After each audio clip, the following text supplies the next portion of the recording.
Good afternoon, students. Am I audible? Yes, sir. Okay. Yes, sir. My voice clear? Yes, sir. Clear. Yes, sir. That's clear, right? Okay. We'll get started.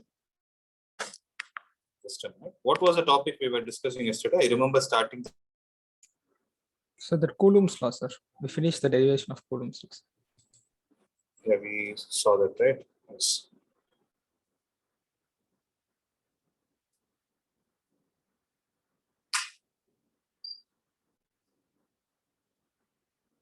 Yes.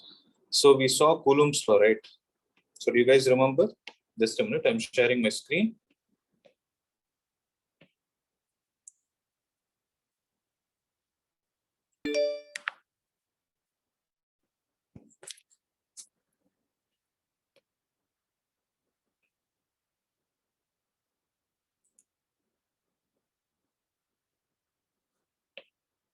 Yeah.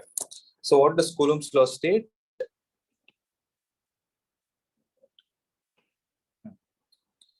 It states that the force of interaction between two magnetic poles is directly proportional to the product of their pole strengths and inversely proportional to the square of the distances of separation between them.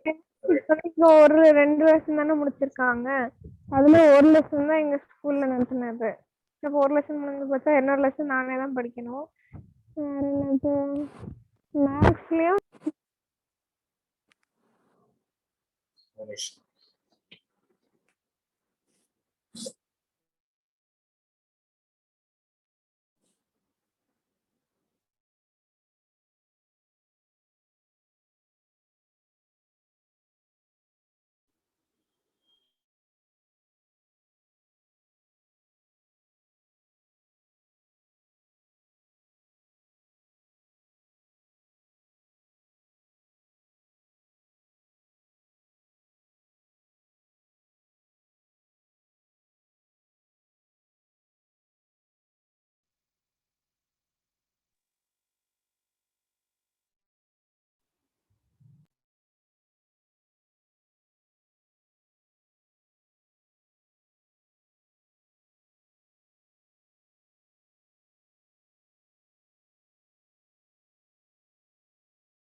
Yeah.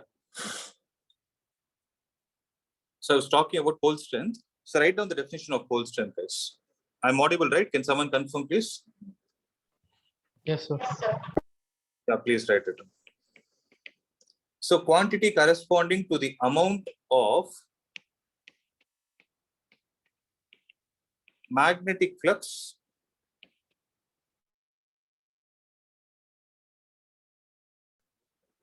a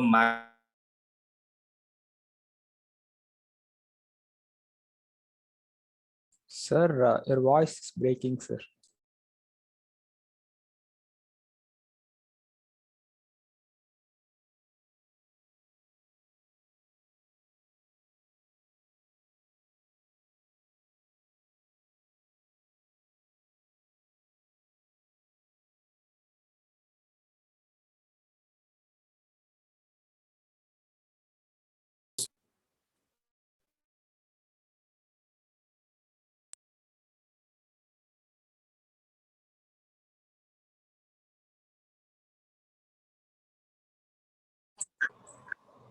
So I hope it will be better now. See. Okay.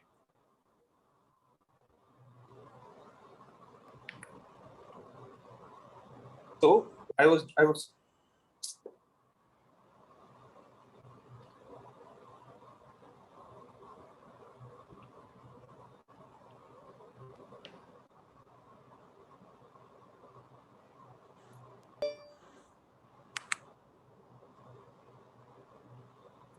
listen.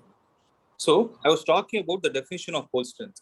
So it is pole strength is a physical quantity which tells about the amount of magnetic flux that is emanating from a magnetic pole. Okay. So you guys know what is flux is. So what is flux basically? Flux speaks about the Electric field perpendicular to given area. That is electric flux. Okay, that is electric flux. In general, flux speaks about the number of field lines that are coming out. If the number of field lines are corresponding to electric field, then we call it as electric flux. If it is coming out of magnet, we call it as magnetic flux. Okay, so I would have asked this question already. Suppose you find the number of field lines closer to each other, then you can say that particular area has more amount of flux. So you would have already told this also. More is a flux, more is going to be the strength of the magnetic pole. Am I clear with this? Right. So that is the pole strength basically corresponds to this particular parameter. Okay. Next is, how do you define pole strength as? So what is pole strength in terms of mathematical formula, or I can put it as the formula of pole strength. So every magnet has a magnetic dipole moment if M is the magnetic dipole moment, small m is the pole strength, then 2L is the length of magnet. Okay, so 2L is the length of magnet. So when I say length, it is the distance measured between the two poles. So it is basically the distance between two poles. I hope you're able to visualize it till here, right? So I would have told one important point yesterday. See, if you learn this, if you would have learned electrostatics, right? The same things will get repeated here also. So, can someone tell me what is electric dipole moment? What is the formula for electric dipole? 2A, sir. 2A into Q, sir. Q into 2L or 2A. There is how we write, no? So what does Q stand for? Magnitude of any one charge. Very good. 2A stands for? Distance of separation between both the charges, the dipole. Both the charges. So when I say both the charges, can I say both the poles also? In a similar way, so if the electric dipole moment is represented with symbol P, can you guess what would be the formula for magnetic dipole moment in terms of pole strength? So what is the replacement of charge in magnetics? Is it not pole strength? Right, multiplied with what is the distance of separation between them? It is 2L. Right. Now, how can you write the magnetic pole strength as, or pole strength as?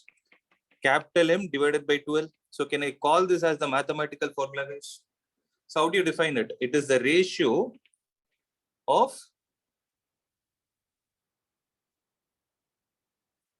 what? Magnetic dipole moment. Dipole moment and length of the distance between the two poles. That's right. Magnetic dipole moment and distance between two poles. Very good. Right. Then what is going to be the unit of it? What is going to be the SI unit of it? SI unit of magnetic dipole moment is ampere meter square. The SI unit of length is going to be meter. Meter and meter will get cancelled. Is it not ampere meter, guys? Am I right? Yes, sir. So this is going to be the formula. Please write it down. All these things you cannot find it in the textbook. Please write it down.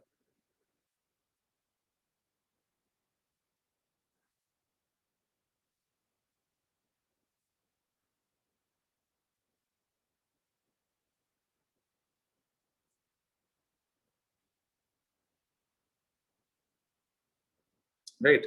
So let me know once you're done.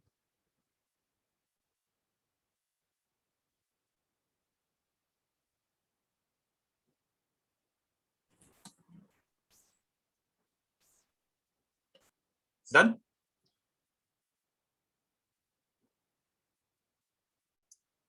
Now, I have a question. Right. So if I take a bar magnet, for example, see, everything will be similar to what you have learned in electrostatics. So when you talk about an electric dipole, guys, by now you should have known it. So when you talk about an electric dipole, generally, there are certain approximations that are done. What are all the approximations done when we try to calculate the electric field at different points? So that R square and A square since r square is Mhm. greater than a square, so since r is greater than a, very, very greater than a, therefore r is taken as Correct. common, sir. Correct. Very good. Means the distance at which you're trying to field is very much greater than the distance of separation between the charges. Right? R is very much greater than A. This is one of the notes. Right? As a result of which R square minus A square is approximated to R square. Correct? So you need to know all these things now. Similarly, if I take an isolated positive charge Q, then what is going to be the value of electric field due to this Q at a given point? So E will be equal to, what is the basic definition of electric field? It is the amount of force experienced by a unit positive test charge. You would have remembered this. E is equal to F divided by Q naught. Right? Where Q naught stands for what? Q naught is the test charge, Test and charge. Q stands for, yes, and Q stands for the source charge. Right? Test charge. See, last chapter we would have learned magnetic field, how to find the value of magnetic field. We would have learned different formulae like this, right? B is equal to, or dB is equal to mu naught by 4 pi ideal sine theta divided by r square, right? So when you integrate by putting in certain values here, you will get the value of magnetic field. But what does this magnetic field correspond to? This magnetic field is the field that is generated due to a current carrying conductor. Right? Whereas in this chapter, so current carrying conductors are basically temporary magnets. But in this chapter, we are not learning about temporary magnets. So we need to give a different definition to the magnetic field according to this context. If suppose a permanent magnet is given to you, then let's say the field lines are like this. Okay, let's say the field lines are in this way. Then if I take a point P here, right, then how will I define the value of magnetic field? So replacement of electric field in electrostatics is magnetic field in magnetostatics, right? So what do I write B as? You look at this and tell me. So this F stands for the electrostatic force. Is it not Fe? So what will be the replacement here? It will be Fb. Guys, are you able to understand? So the magnetic field is equal to Fb divided by, in the place of Q naught is a test charge which is always positive. So what should I write here?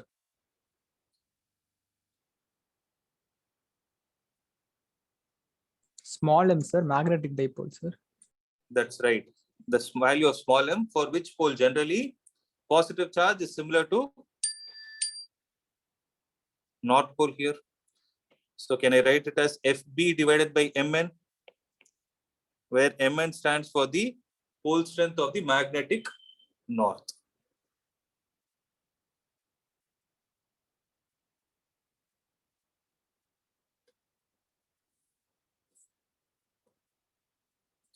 Clear, guys?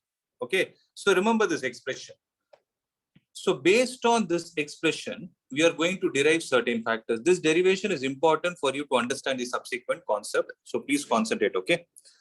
That is, we are going to find the magnetic field due to a small magnetic field due to a small bar magnet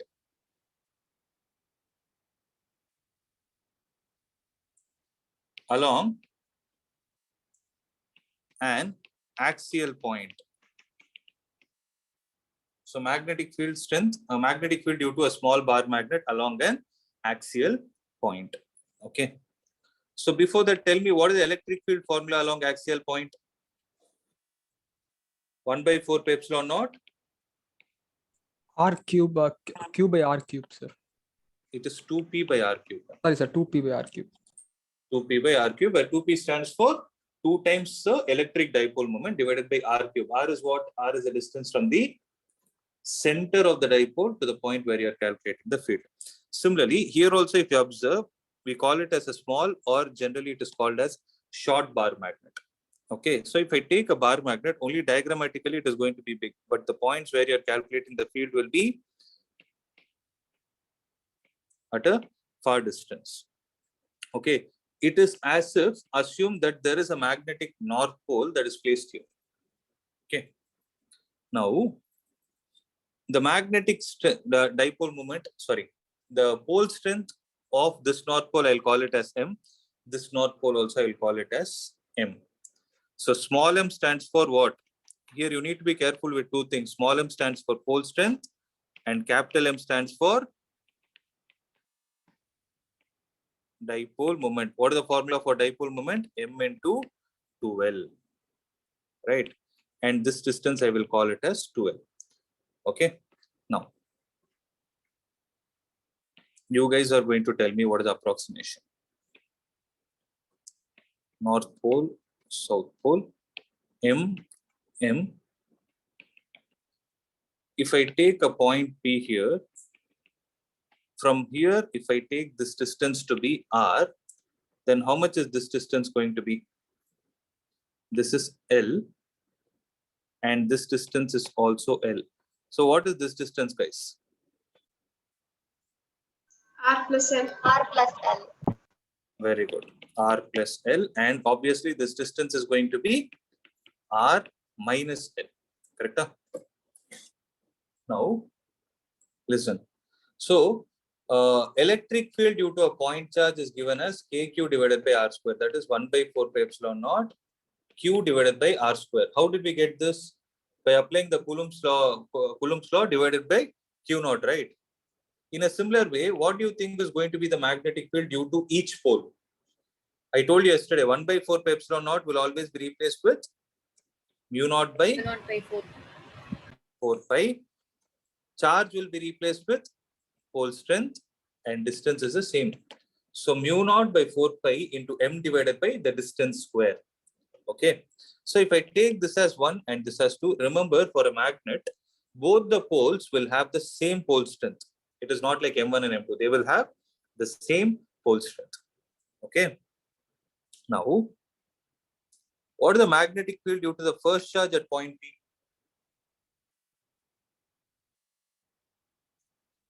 Mu naught by 4 pi into m divided by, you guys tell me, what is the distance from north pole to the pole? Very good. R minus L the whole square. And what is going to be the direction? So if there is a north pole kept here, the north pole would have experienced a force in the rightward direction. So that is the direction of the magnetic field due to the first point. Can I call it as I cap?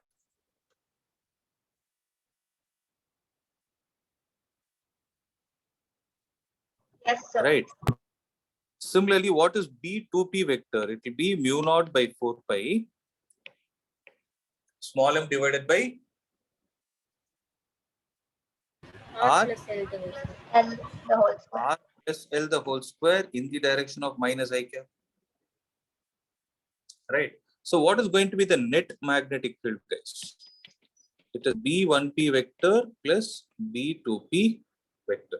So this will be mu naught m divided by 4 pi into 1 by R minus L the whole square minus 1 by R plus L the whole square. So mu naught divided by 4 pi into R plus L the whole square minus R minus L the whole square divided by R square minus L square the whole square. So A plus B the whole square minus A minus B the whole square is 4AB. So mu naught by 4 pi into 4R into L divided by R square minus L square the whole square can be approximated to R power 4, because R square minus L square is approximated to R square. The square of it will be the square of this also. So this will be R power 4. Right. So I left an M here. So it will be M. 1 R will cancel. So mu naught into M into, can I write this as 2 into 2L divided by 4 pi R cube? So what is this M into 2L, guys?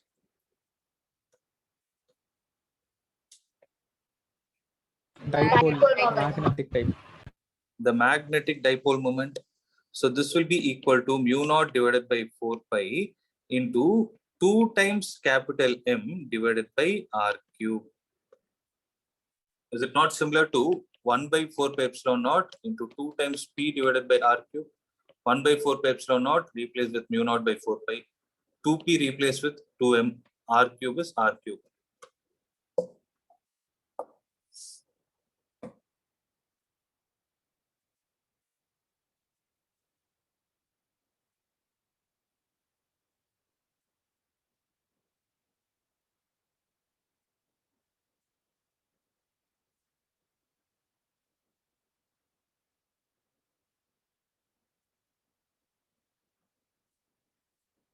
Clear?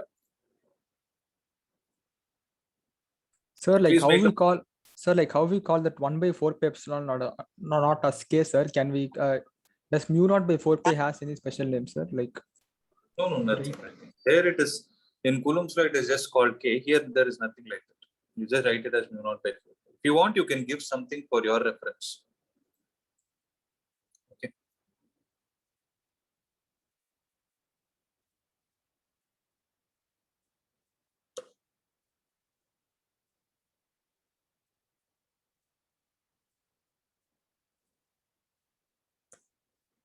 Okay, guys. I hope you have copied this.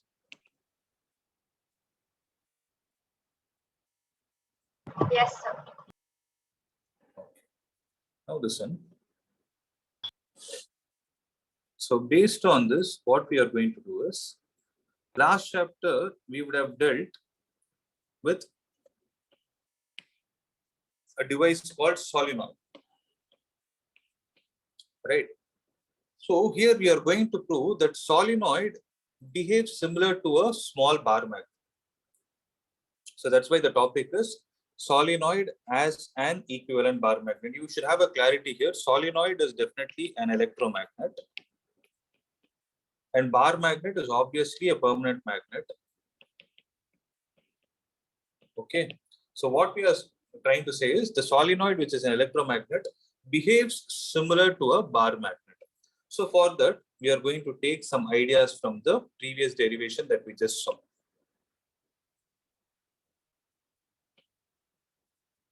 Okay. So concentrate, guys. This is simple but tricky derivation.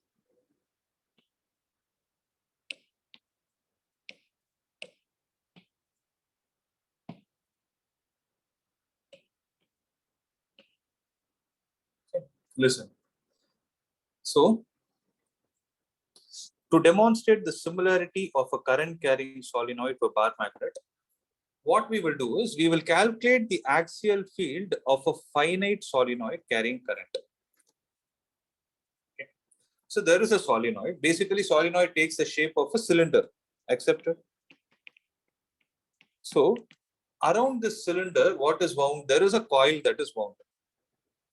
Right. So generally the windings will be like this. So around the cylinder, there is a coil that is wound in this fashion. Now the question is, when you see from this side, okay, when you see from this side, each coil will appear like a circle to you.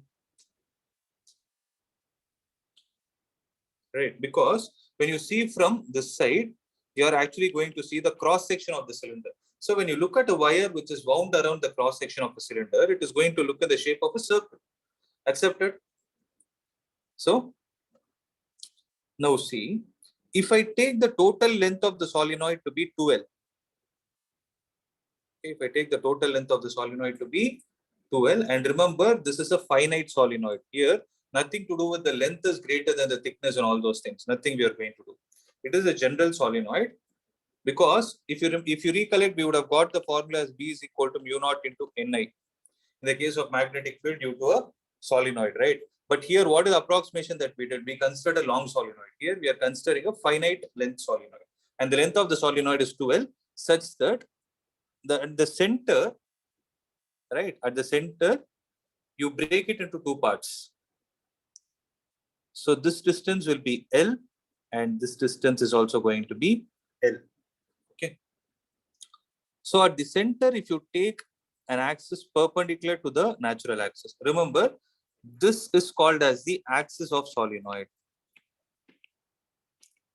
The one which is perpendicular is not the axis. Okay, this is called as the axis of the solenoid. And from the center, let's say at a distance x. Guys, if there is any doubt, please ask. Okay. So let's say at a distance x, there is a small current carrying element exactly in the shape of a circle with little bit of thickness of value dx is considered. So you're again, I'm repeating, you're seeing from this side. Your eyes are this side. Okay. Now, let's say the radius of the circle is, the radius of the solenoid is A. The length of the solenoid is 2N. So 2L. Small n is the number of turns per unit length. Capital I stands for the current passing through the solenoid. And let the distance from O to P be R.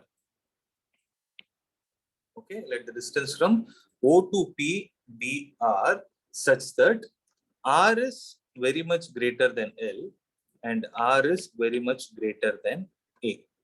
These are the only assumptions that we are taking. Okay, have this point in your mind. Please make a note of this. This is anyways your textbook diagram only.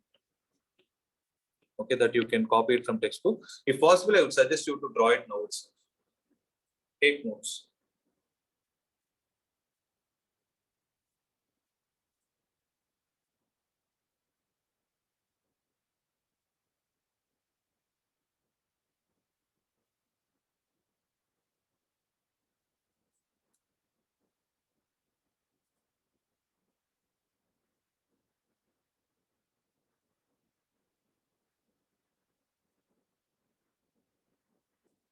Okay, I hope you have written it, right? Now, if I take the total length of the solenoid as 2L, and if I say the number of turns for capital N, then in thickness dx, let's say the number of turns are N dash, right? Then can I say N dash divided by dx is equal to N divided by 2L, which implies N dash is equal to capital N divided by 2L into dx, but capital N divided by 2L is nothing but small n. So small n into dx means what I'm trying to say is, in this blue colored portion, the number of turns that you can find is the number of turns per unit length multiplied with the thickness of that particular surface. That is dx. Clear?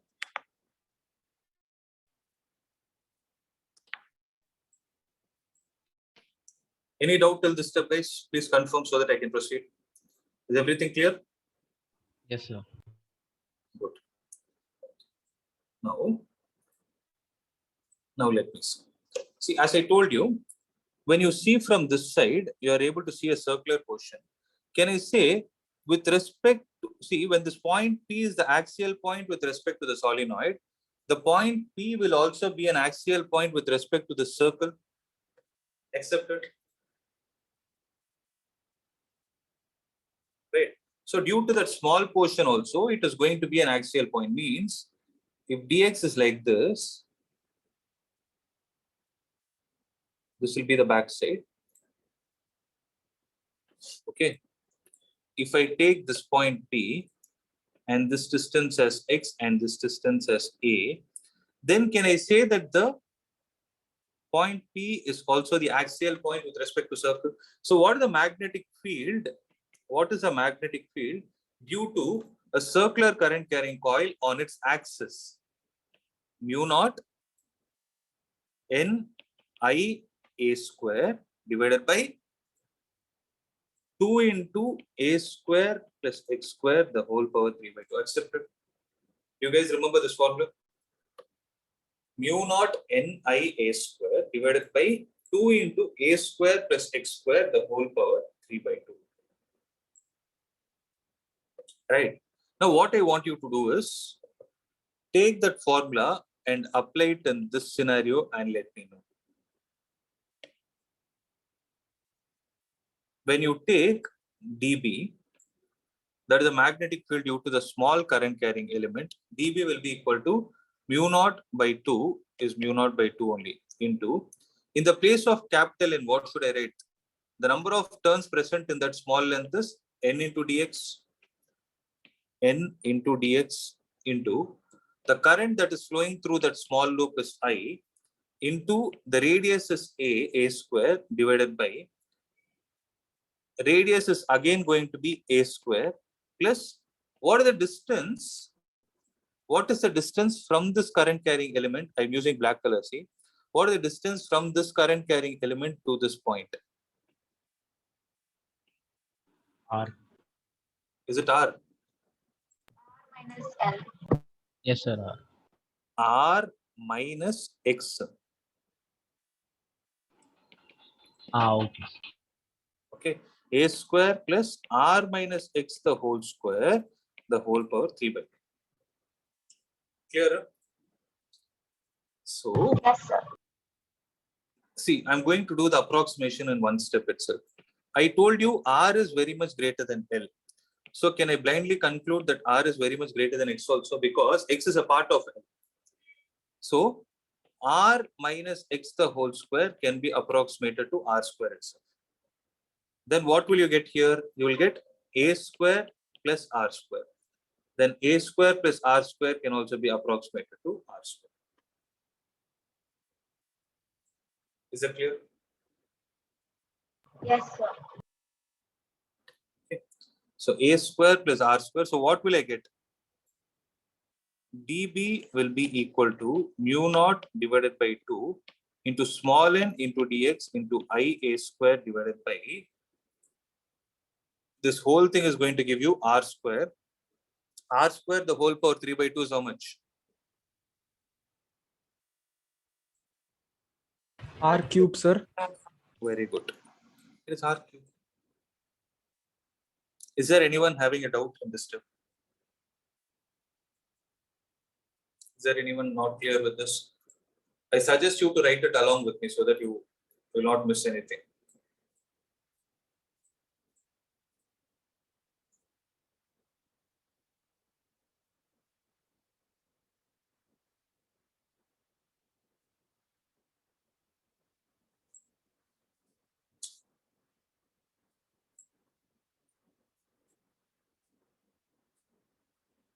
Okay. So this is the small value of magnetic field that is generated due to the portion. Okay. Wait, I think I have some space here. I will write it here. Wait.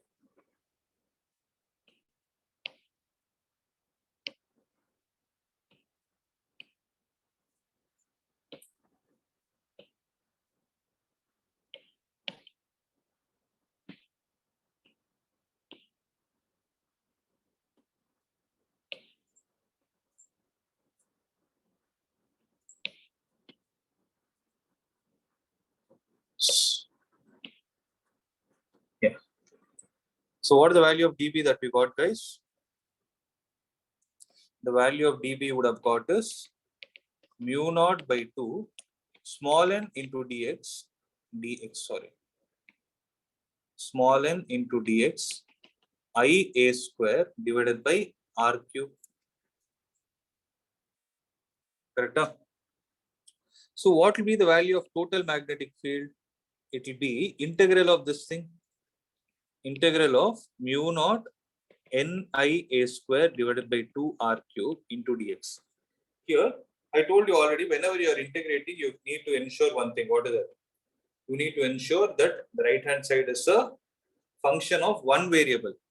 Let's check. Mu naught is a constant, number of turns per unit length is constant, I is constant, A is constant because radius of the circle divided by 2 R cube. In this context, R is also constant with respect to X, right? So the only parameter that is changing is dx.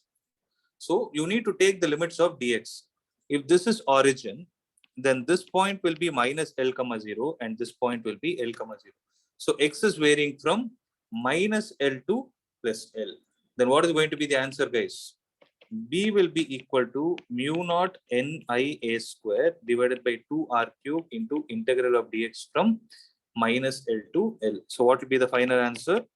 Mu naught NIA square divided by 2 times R cube into 12.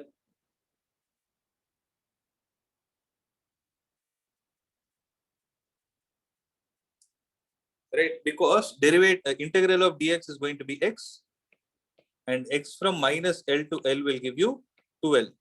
To put it in simple terms, the total length covered is 12. Right? Sir, Now the value considering- be negative, sir. That integral Which of value? x. Integral of x from No, minus integral L of to x, L. x only. Minus L to L. Substitute the upper limit L minus of, substitute the lower limit minus L. That will be 12. Okay, sir. Got it? Yeah. So what we will do is multiply and divide with pi. So when you do this, you will get b is equal to mu naught ni into pi a square divided by 2 pi r cube into 12. Okay. Now listen to this, guys. Pi a square represents what? It is the, area of the circular cross Yeah. section. yes. Is it not the cross section of cylinder? Right. So small n multiplied with 12 will give you what? Magnetic dipole. Small n. Small m into 12 is magnetic dipole moment.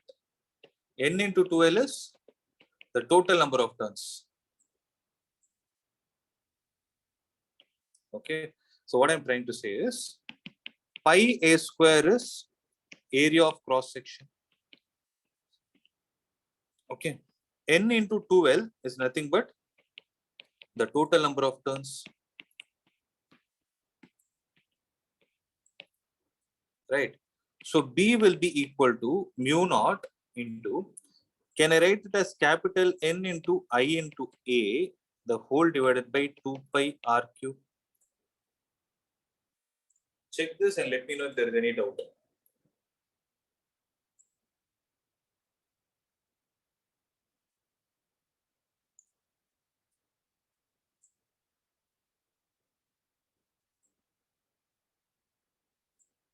No doubt, sir. Okay. So what can I call this N into I into A according to the knowledge we have from previous chapter?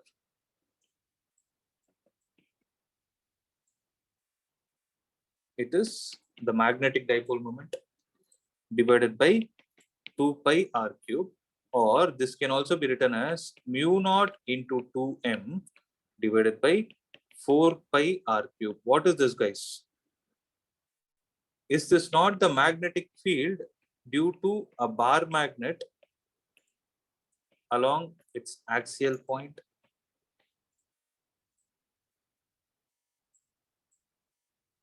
Right. So from this can we conclude that a solenoid is equivalent to a bar magnet. Means they both behave similarly.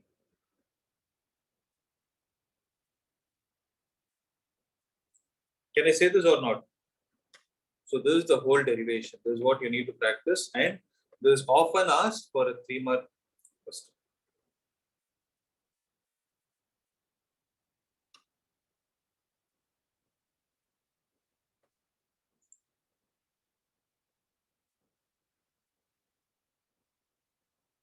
Okay. So please write it down. Can you scroll up a bit? Yeah, sure. Till which point? Yes. Is this enough? Yes. Sir. Okay, write it down. Make it fast.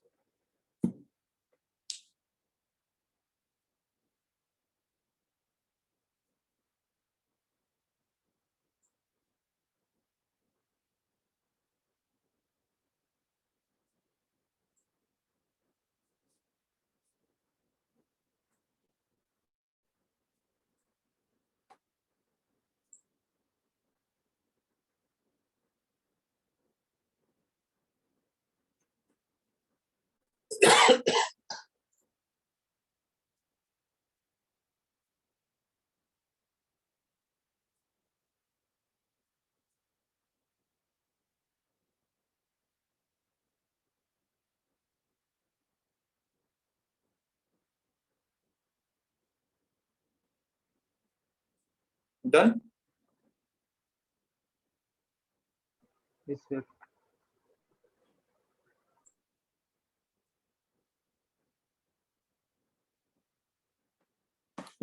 Now listen.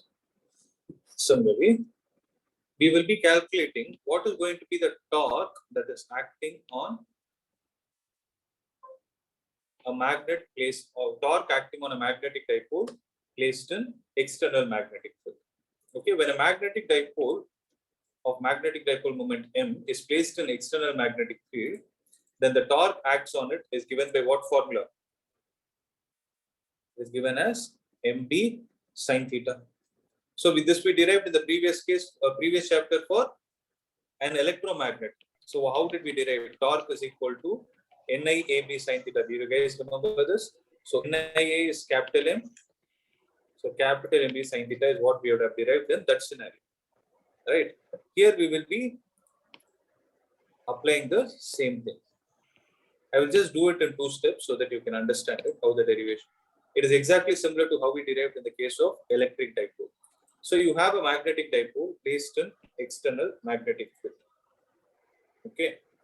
Now, if I say the pole strength of north is M and the pole strength of south is also M, and let the magnetic field be B, we know that B is equal to F by M, which implies F is equal to MB. So the force experienced by the north pole will be MB in the direction of magnetic field, and the force experienced by south pole will also be MB in the direction opposite to the magnetic field. Okay, and if I take the center of this dipole and let the length of this dipole be 2L, then this is going to be L and this is also going to be L. Right. So this height will be L sin theta and this height will also be L sin theta. Where if I take the angle theta as the angle between the axis of the dipole and the magnetic field. Okay. Now, what is the net force acting on the particle? It is mb plus of minus mb. Answer is going to be 0 because this force and this force will get cancelled. Whereas the torque due to the north pole is going to be how much? It is going to be force into perpendicular distance, mb into L sin theta. Similarly, what is going to be the torque due to the south pole?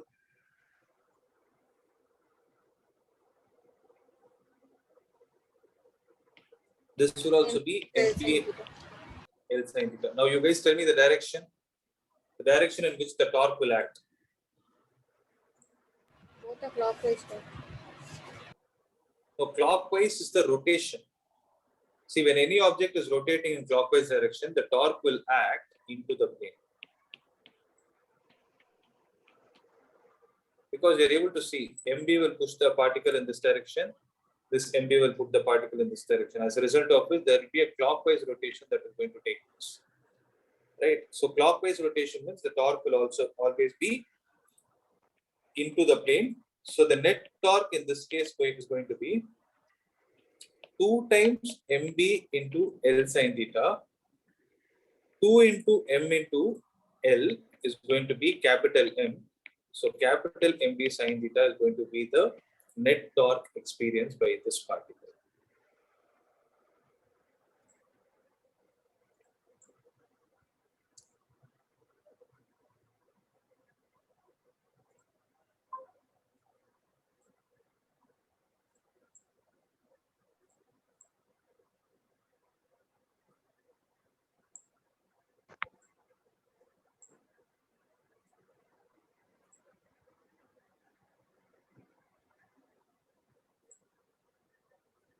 Okay.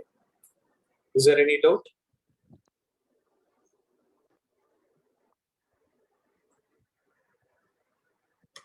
I hope there is no doubt, right?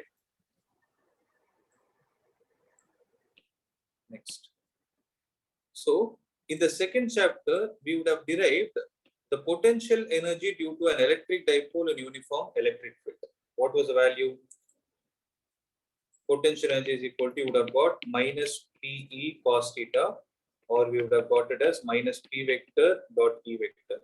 In a similar way, what do you think is going to be the potential energy for a magnetic field, magnetic dipole? It is going to be minus M vector dot D vector. Accepted?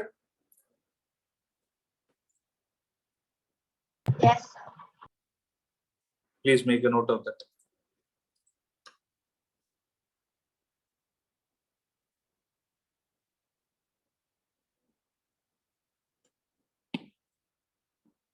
Sir, that negative, it's indicating that it's conservative, no, sir?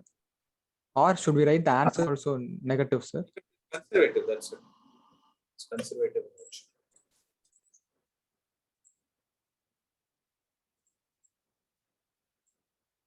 Okay. The last topic in the first part of this chapter is Gauss law in magnetism. So what did Gauss law in electrostatic state? The surface integral of E vector dot ds vector is equal to 1 by epsilon naught times the charge enclosed. Right. So the surface integral of E dot ds is what is called as the net flux. That is the net electric flux. In a similar way, Gauss law also has something to speak about the magnetic flux. So the concept of magnetic flux is dealt more in the next chapter. The next chapter completely is dependent on this concept only. But in this chapter, we will see the word flux only in Gauss law. So the surface integral of magnetic field over any closed or open surface is always 0.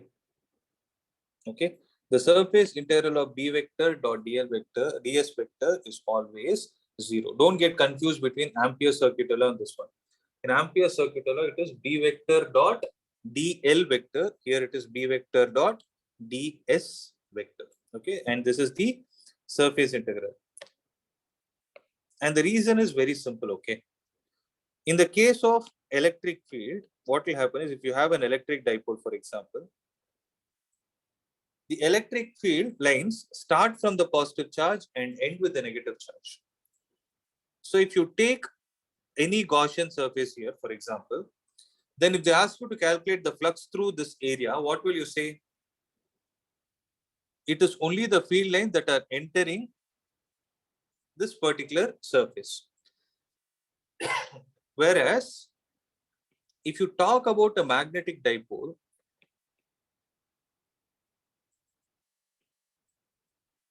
the magnetic field lines are from north to south pole outside the magnet and south to north pole inside the magnet. Right? North to south pole and south to north pole inside the magnet. So when you take any Gaussian surface here, then what will happen is the number of field lines, since magnetic field lines always form a continuous loop, the number of field lines leaving the surface is equal to number of field lines entering the surface. As a result of which, there is going to be no net flux that is going to exist, because if I take the number of field lines leaving the surface as minus phi1, number of field lines entering the surface as plus phi1, when you add both, the answer will come out to be 0. The answer will come out to be 0. So that is why if you see, this law tells us that the net magnetic flux through any surface is always a 0. Okay. So this brings the end of the first part of this chapter. Okay. So if you look at the first part, we would have spoken about the different types of permanent magnets and the magnetic fields along the axial, equatorial points and all those things. The second part is about Earth's magnetism. And the third part is about the magnetic properties of substances which can exhibit magnetism. Okay.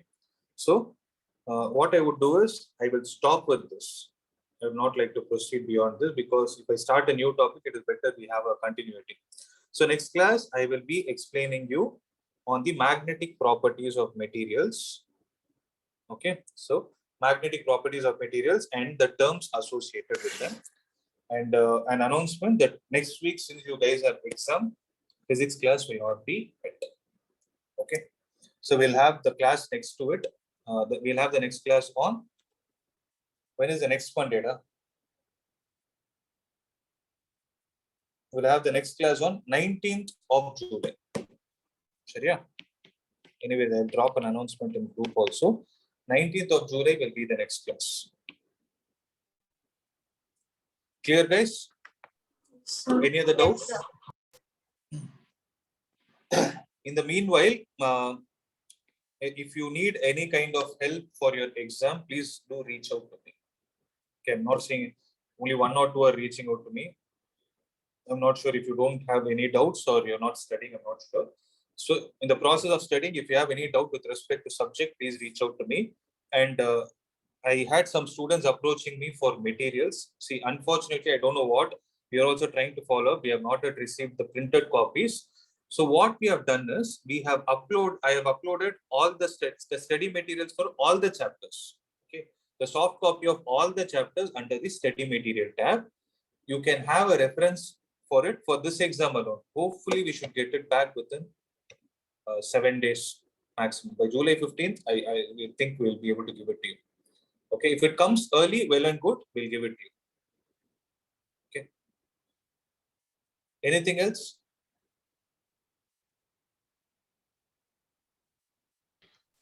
No, sir. Okay. That's it, guys. Do well. All the best. Okay. Thank you, sir. Thank you, sir. Thank you, sir. Can you repeat the announcement, sir?